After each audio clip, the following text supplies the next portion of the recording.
Hello বন্ধুরা, তোমরা সবাই কেমন আছো? আশা করি সবাই ভালো আছো। সকাল সকাল বেরিয়ে পড়লাম ঘোরার জন্য জমিতে। সবাইকে দেখিয়ে দেবো জমি।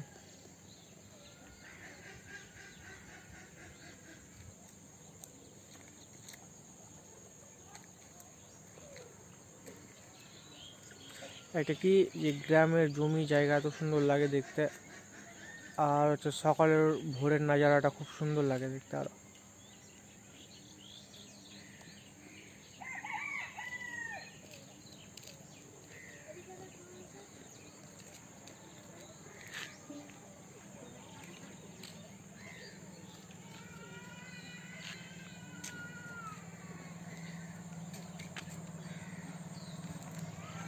গরু বাছুর কত